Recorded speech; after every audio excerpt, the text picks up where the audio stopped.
Okay,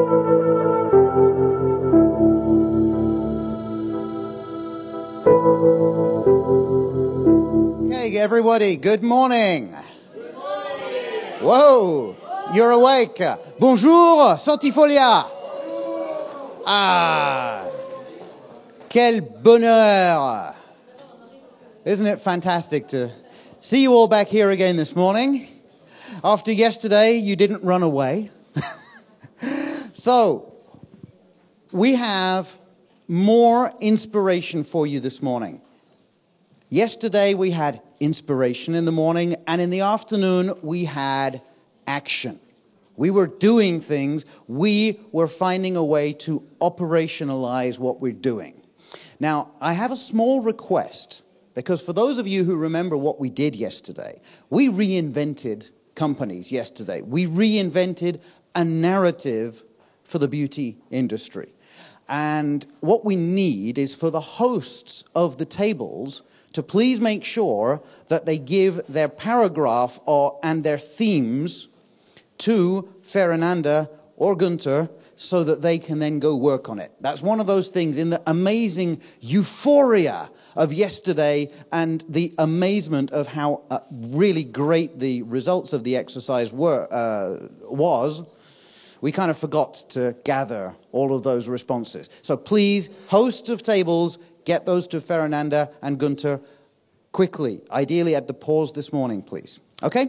So that was my first request. My second request for you, please remember we have our hashtag Cfolia. No, it's Cfolia 13. Get rid of the 20, right? That's right. That's the one. Okay? Cfolia 13. So please share, tweet, exchange, retweet, everything. Just make sure that we are creating a buzz, okay? We need to be trending not only in this room, but outside, because it's what we go and do outside that makes a difference, okay? Now, to make a difference this morning, I'd like to introduce a man who is going to... He's like a warm-up act. Yesterday I was the warm-up act. Today we have a man who sometimes could describe himself as a musician, sometimes as a chef d'orchestre. But in fact, he's simply a man who, although he is a musician, he's far more interested in people than in music. Please give a very, very warm welcome to Michel Podolak.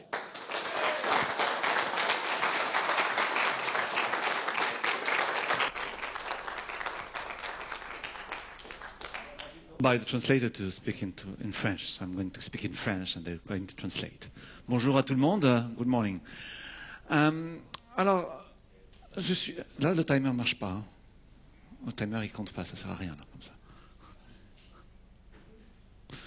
On. Okay. So. Comme Phil vient de le dire, as Phil just told you, qui est parti d'abord au départ de la direction d'orchestre. At the beginning, I worked as a conductor, 1,500 concerts. I mean, you know, again, there was chamber music, orchestras, large. Et en fait, j'ai fait 3 rencontres. And I had 3 fundamental meetings. The first was in the 1988, awful conductor, and in a few minutes he made me understood that what I knew about conducting was totally insufficient. I mean, very close to what you think. The guy who was in front of, the orchestra, moves his arms all over the place and he gives orders and waves his hands around, and without whom nothing could exist. The second man was a personal development consultant, and this was the beginning of the 90s, 1991. And he came to one of my concerts and he said, I think there's things, that could be worked out between management and conductor. And I was wondering, what could that be? And, I jumped on the bandwagon, and I was one of the first in Europe to work on the parallel between the management and conducting an orchestra. And the third man, much more recently, some of you, I'm sure, know him, Eric Julien. I'm sure you all, you know him. And, I was amazed by his systemic approach and the knowledge he has of the culture of the Kogi Indians, and we've shared a lot since on collective intelligence. So what I wanted to share with you this morning qui dépasse largement. We're well beyond just the field of music, but it's to actually come alive with the vertical and horizontal. We live in a world that's mostly vertical, and we are moving to a world where things are much more. It's not horizontal; it's close to horizontal because it doesn't work if it's fully horizontal. So the question, what is the question? What's the right balance between the two? And for quite a long time, there was this joke. When there's a good concert, it's thanks to the conductor. If the concert is lousy, it's because the orchestra is terrible. You have this law, Article 1, the conductor's right, and Article 2, the conductor's right, and in all the other articles say refer to Article 1. So there's sort of preconceived idea that everything is focused on the conductor, centered around the conductor. But there's three main differences between a conductor and a chief. The conductor is the only one who doesn't play an instrument. He plays through the others. The second thing, he's the only one who actually has an overall vision of things, and whereas each musician has only his part to play, and the third is his position. Some are going to say he faces the orchestra. Some say he has his back to the audience. I like to say he's at the center, and without him or her, by the way, what happens between a conductor and the audience is not possible. And Daniel Barenboim was known to say the conductor has the power to bring time awake. So long as I don't do anything, nothing happens. As soon as I move, then something starts happening. But then it's the musicians that take it away. Okay, second point. Back to the second point I made. So let's take the example. Very very basic example. What's your first name? Isabelle. The gentleman at the back. What is your first name? Gentlemen. Guillaume. Si Isabelle et Guillaume sont dans le même orchestre, Isabelle and Guillaume, let's say they're in the same orchestra. How can Isabelle know what Guillaume is playing, and vice versa? You had the right automatic reaction is to listen. Listen. You know what people usually answer when I ask that question? The conductor.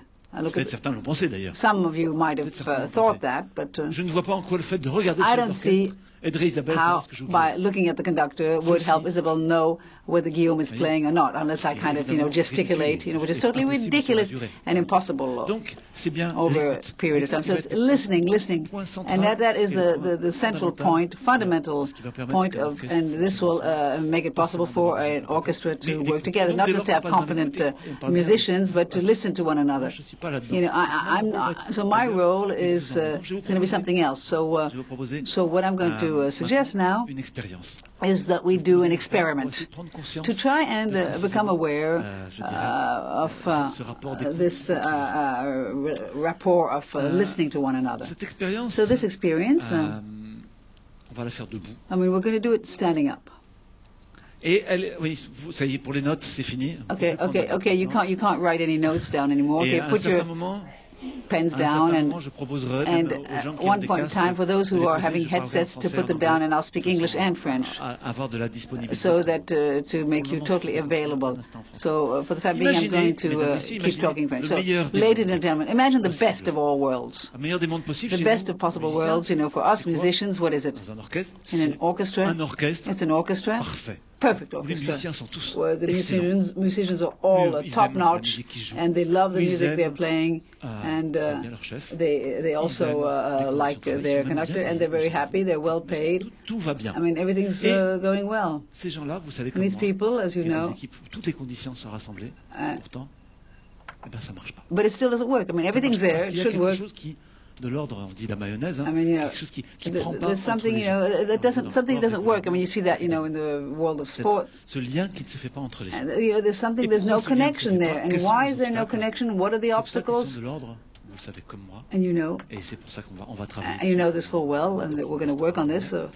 Les obstacles sont quoi? What are the obstacles? It's the preconceived ideas, fears that stop us from daring, habits as well. We want to stay in our comfort zone. So now I want to test with you your fears, your preconceived ideas. I'm going to ask you 3 questions. Questionnaire à choix multiple. So it's again a multiple choice questionnaire. So you can only give one answer to each question. So now I'm going to speak both languages. So make sure that you understand the question. First question, la première question. Qui pense chanter juste? Who thinks that can sing right? Attendez. Deuxième question. Qui fait le vélo le dimanche matin? Non, rien à voir. Deuxième question. Qui pense chanter faux? Don't be impatient to say it. Soyez pas pressés de nous le dire, ça va. Attendez, soyez pas pressés. Because there is a third answer. Il y a une troisième question. Who does not know if he can sing right or wrong? Qui est-ce qui ne sait pas s'il peut chanter juste? Vous pouvez ne pas savoir. Vous levez la main quand vous êtes concerné. Please raise your arm when you are concerned. Qui pense chanter juste? Levez la main. Eh oui, on est à Centifolia, c'est pas mal. C'est normal. Ou qui pense chanter faux? Levez la main. Quand même. Et qui ne sait pas? Ok. 3/3. On est à peu près en 3/3. Normalement, usually in a company, because I'm making a lot of speech for companies, international companies, or French or international companies, most of the time you have 10% saying right, about 60% saying wrong, and the others do not know. Là, nous avons quelque chose de balancé. If I ask those who say it wrong, si je demande à ceux qui ont dit faux, pourquoi? Je sais la réponse. On leur dit, they have been told, maybe for a long time, maybe they have been excluded from the choir when they were young. Qui est-ce qui a été viré de la chorale quand il était petit? Merci. Et toujours, oh my gosh. Donc des vieux traumatismes bloquants, et les autres, parce qu'ils l'entendent. D'ailleurs, ça peut être les mêmes. Because you can hear yourself, and you can hear that you're saying wrong. Okay? First, première chose, on va faire un petit exercice, parler. You will use your own language. Prenez votre langue et vous allez choisir une phrase quelconque. You choose just one phrase, the one you want, on any subject, I don't care. Just a phrase that can you transform it later. Okay? Vous choisissez une phrase, vous allez pouvoir transformer, bricoler derrière. Une phrase n'importe laquelle, pour la couleur de votre chemise, ce que vous voulez, comment vous avez dormi cette nuit, on s'en fiche. Okay? We don't care on the subject. Vous avez une phrase en tête? Okay. Now please say this phrase all together loud. But as the phrase may be short, you can repeat it a couple of seconds. I will stop you. Okay? Répétez la phrase quelques secondes et je vous arrêterai. Go ahead. Ok. Merci. Non, pas chanter, juste parler. Comment vous avez entendu votre voix? Pas très confortable, un peu gêné par les autres et tout. Maintenant, on va changer les choses et vous allez faire exactement comme moi. Pendant que vous parlez, je vais faire des choses avec mes mains et je vous prierai de faire la même chose avec vos mains. Ok? Et d'écouter, bien entendu. Ok, commencez la phrase. Et alors, surtout, vous vous arrêtez pas. You never stop talking. Just, you talk, and I do something with our hands, and you do the same. Ok? Go ahead with your phrase. Allez-y. Bla bla bla bla bla bla bla bla bla bla bla bla bla bla. Keep going that way. The hands behind the ears, and now on the other side. Okay. And then you dent one ear, vous bouchez une oreille très fort, very strongly. Okay. Merci. How did you hear your voice? Comment vous avez entendu votre voix? Différent à chaque fois. First time, normal.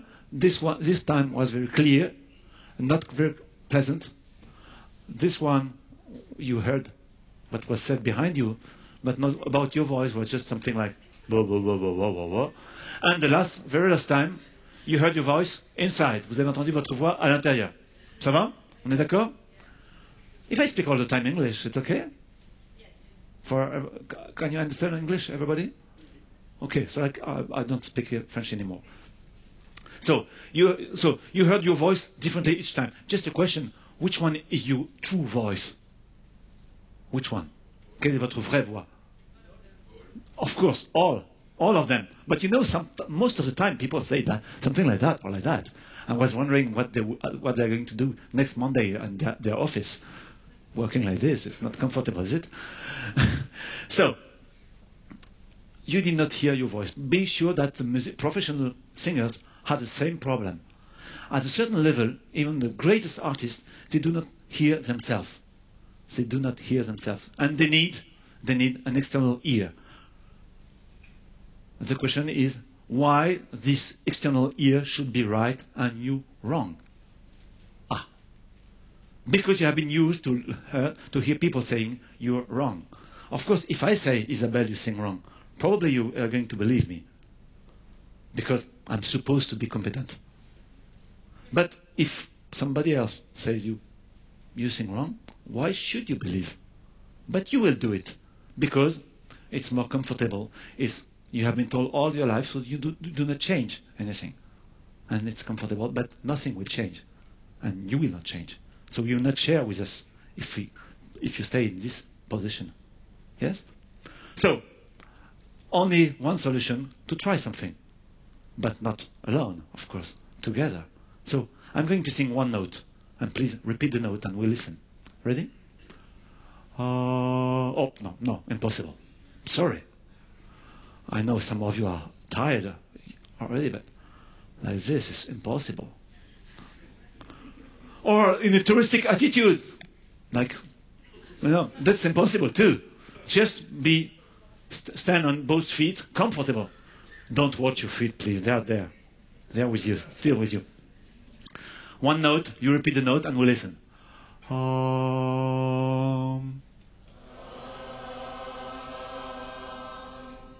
was it? Surprising, wasn't it? Yeah, a little shy, I must say. Of course, those who said wrong were very shy, and most of them came later. And I heard some, like jump and I follow. So, please, dare to sing. An advice to help you. A wrong note sung with timidity is a wrong note, but a wrong note with authority is an interpretation.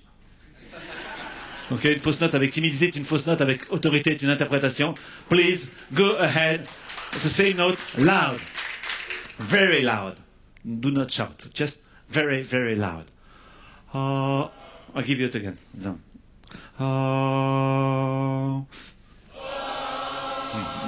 If it was loud, I'm the Pope. It was not loud at all. It was just mezzo something. I would like a double 40. A double 40. Ready? Ready? One more time. Okay. Let's forget the second version. Which one did you prefer? The first or the third version? Who preferred the first version? Who preferred the third one? Yeah. And both point of view will be right. Because those who preferred the first one preferred it because there is more harmony.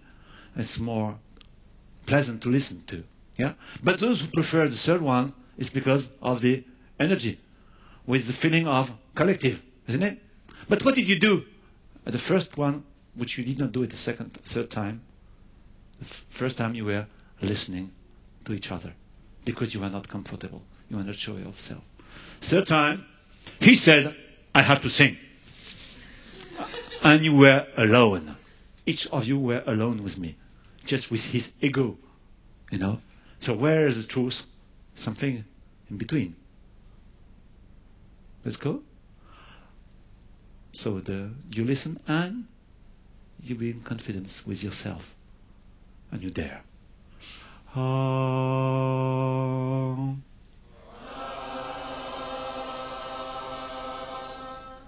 Was not so bad, but I still hear. So now you are too much listening. So try to find the balance, because each of you is responsible of the result. I would like to hear something which is pleasant. Each of you is responsible of the collective result. I am not responsible. Just a small part. Ready?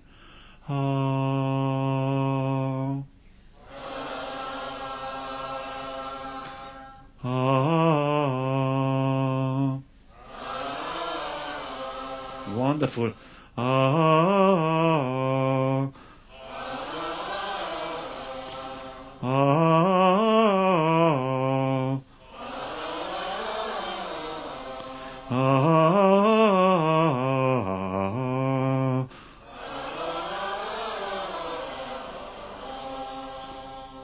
Who sings wrong?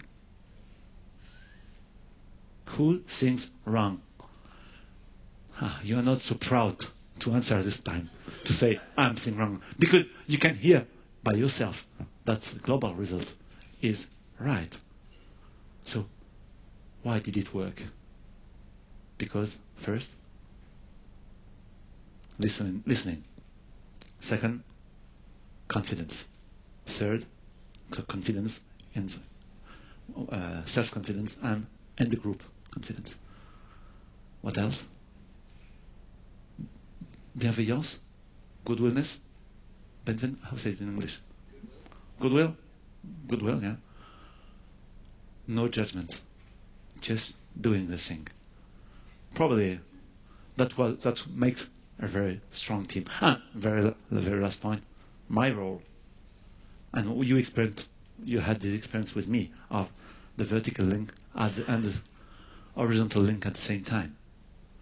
That's probably the big question of the future, because we can work on innovation, we can work on ecology, we can work on many things, but if we cannot share with our neighbor, with difference with other people, we can't do anything, because the world would not survive anyway. So I will conclude with a very famous phrase, no? Be the change you want to see in the world. Yes, thank you very much.